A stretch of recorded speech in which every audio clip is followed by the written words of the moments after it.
जय श्री कृष्ण मित्रों, स्वागत है आपका आज के इस वीडियो में। मित्रों, आज के वीडियो में एक ऐसी लघु कथा है जो बताती है कि क्यों हमेशा ईश्वर का ध्यान, भजन और स्मरण करने का अभ्यास बनाए रखना चाहिए। मित्रों, एक छोटे से शहर में एक सुनार रहता था। एक बार सुनार बीमार हुआ और उसकी बीमारी गंभीर थी। बहुत इलाज के बाद भी ठीक नहीं हो रही थी।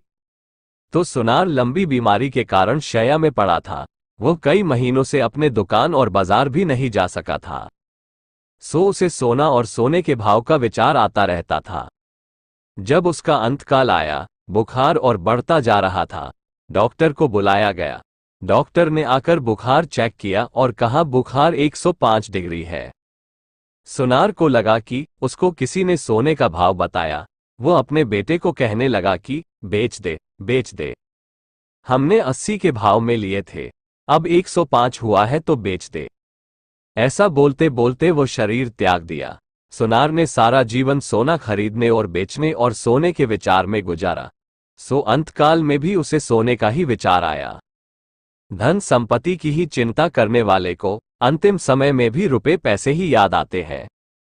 धन कमाना कोई पाप नहीं है, किंतु उसे कमाते हुए भगवान को भुला देना पाप है। भगवान का कहना है कि अंतकाल में जो मेरा स्मरण करता हुआ देहत्याग करता है वो मुझे पाता है। परंतु ऐसा वही कर पाता है जिसका ईश्वर में प्रेम हो, पहले से उनका स्मरण और भजन का अभ्यास हो। इसलिए प्रत्येक क्षण ईश्वर का चिंतन, ध्यान, स्मरण करना चाहिए। प्रत्येक क्षण को सुधारेंगे तो मृत्यु भी सुधरेगी। प्रत्येक क्षण को सुधारने का अर्थ है हर क्षण अपने प्यारे श्याम सुंदर को अपनी दृष्टि में रखना। कुछ लोग सोचते हैं कि सारा जीवन काम धंधा करेंगे, उल्टा सीधा काम करके धन कमाएंगे और अंतकाल में भगवान का नाम लेकर संसार पार कर लेंगे। ये गलत धारणा है। इसमें सफलता की आशा बहुत कम है। हमें बचपन से ही धार्मिक बनना चाहिए और अपने बच्चों को धार्मिक बनाना चाहिए। हमेशा जिस भाव का चिंतन करेंगे अंतकाल में भी उसी का स्मरण रहेगा। सुखदेव जी ने भी कहा है कि हे राजन, इंसान की आयु इसी तरह समाप्त हो रही है। निद्रा और विलास में दिन और रातें गुजर रही है। धन प्राप्ति के प्रयत्न में तथा कुटुंब के परिपालन में दिन गुजरते जाते हैं।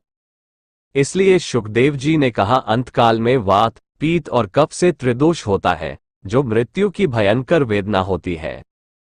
जन्म मृत्यु के दुखों का विचार करेंगे तो पाप नहीं होगा। मृत्यु से डरना नहीं है, लेकिन उसका स्मरण रखना है कि एक दिन तो जरूर आएगी।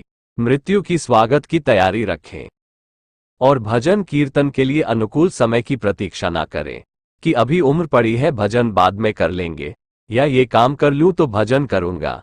आप भगवान के नामों का जाप और भगवान का स्मरण कभी भी किसी भी अवस्था में कर सकते हैं।